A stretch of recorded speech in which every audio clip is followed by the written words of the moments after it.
So today I'm going out to a spot in the Siuslaw National Forest and its surrounding watershed. I live in Oregon, in Western Oregon, and I'm surrounded by mountain ranges that have large forests in them. There's the Cascades, there is the coastal ranges. Getting to know those is part of my situational awareness and my terrain analysis. Terrain analysis, it's important to understand, what options you have or where you could find resources like water or food. What are the roads like? What is the navigation like? I'm curious what the conditions are of the forests. I know right off the bat, 90% of Oregon's forests have been clear cut at one point or another. So most of it is second growth, new growth forests. So we're heading out there today. I'm leaving Eugene.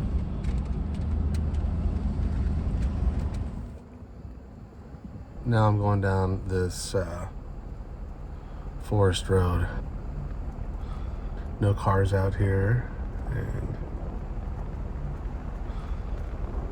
And right now this is Bureau of Land Management land. But we're gonna go far enough through here to get into the National Forest. And so right now I'm there's a little river here along the road.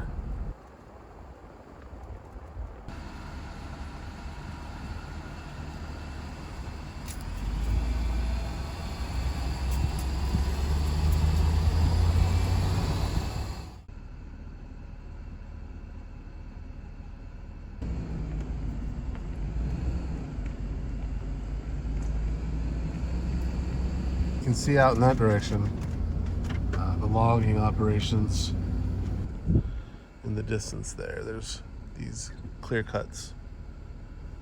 I think you can kind of see through there too on the hillsides. I'm at the top of, pretty much the top of a mountain here, and all this behind me, this is the direction I'm going in. This is all coastal mountain ranges in Oregon. And the Siuslaw National Forest is out in that direction. So that's where we're headed. Nice little view there. We're almost there. We're almost there.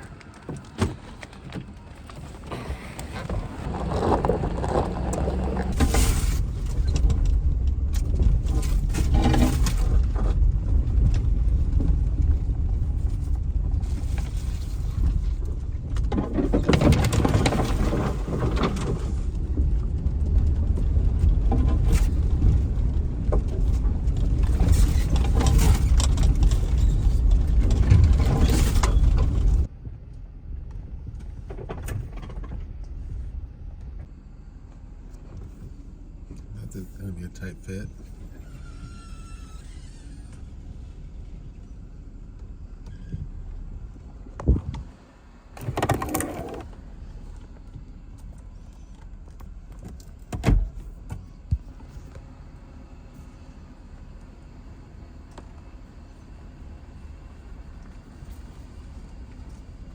All right, I found this spot here in the forest.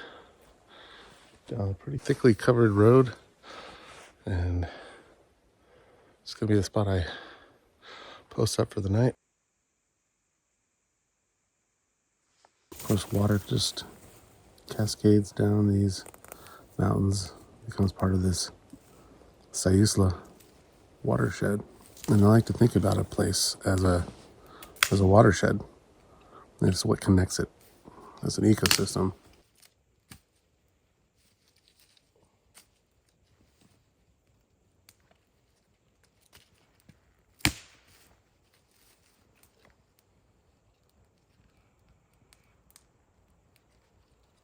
It's more about just being out here, practicing some skills, enjoying it.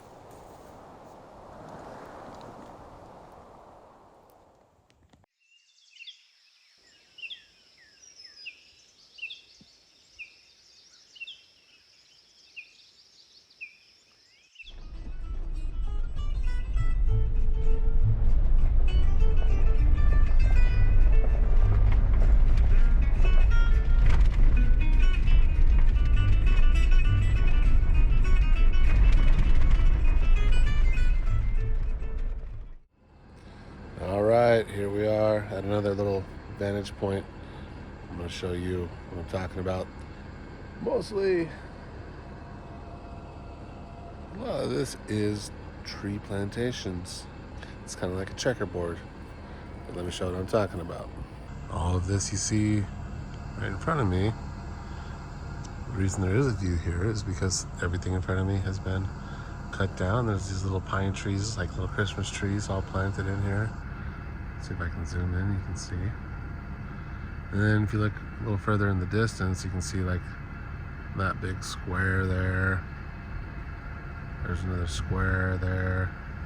Up above, you can see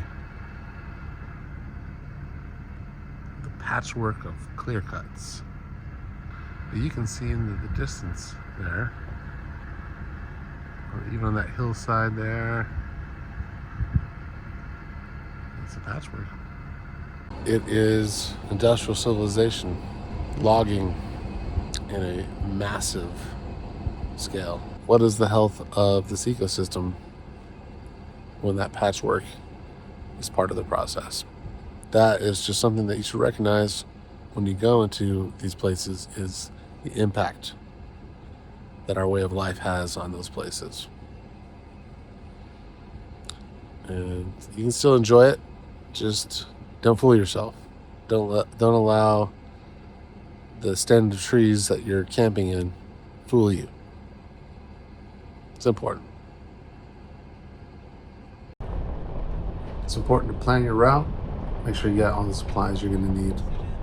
And these are the kinds of things that you want to observe, by the way. What are the roads like? What is the navigation like? I'm noticing that there's a lot of roads that are marked on these maps that don't actually go through. They're dense forests. Sometimes they're gravel, sometimes they're pavement, sometimes they're muddy. And so understanding those conditions is very important to know what kind of vehicle you'll need, where you can access, and learning which roads are accessible. Now, luckily, the Bureau of Land Management and the National Forest have some maps. You can also get general USGS topographic maps of anywhere. And that's what I'm looking at here. So going out there, part of this is assessing the conditions of the environment, of the watersheds. Another thing that I know is that the Siuslaw River and its watershed doesn't have any major dams on it. It's one of the few rivers along the coast of Oregon that doesn't have a major dam. Now, it does have diversions for agriculture. And because of that, because of pesticides, and because of logging practices, the amount of coho salmon and other different kinds of salmon, Chinook salmon, that go up the river is a fraction of what it once was. It used to be, over 100,000 fish would go up that river every season, and now it's only a few thousand. So that is a significant degradation of the environment that impacts the wildlife that exists there. Understanding, I don't think most people realize, if shit hits the fan, I'll just fish and that'll be my food. Well, a lot of fishing that people do is in these rivers and stuff, they're stocked fish. They're not the native fish. They're not naturally there. There's an agency that puts the fish there so that people can fish them. The natural fish, they're fewer in number. So that's just part of assessing the situation. And so that's what this channel is about. But we're also going to have fun. Part of this series will be going into national forests like the Siuslaw National Forest and having a good time, just enjoying time out in nature. I definitely believe getting in nature and spending time there, spending time practicing your skills, your primitive skills, your outdoor skills is important for getting yourself ready to be resilient, to be able to live in austere conditions. So I would definitely recommend, I'd prescribe that for anyone that's interested in improving their readiness.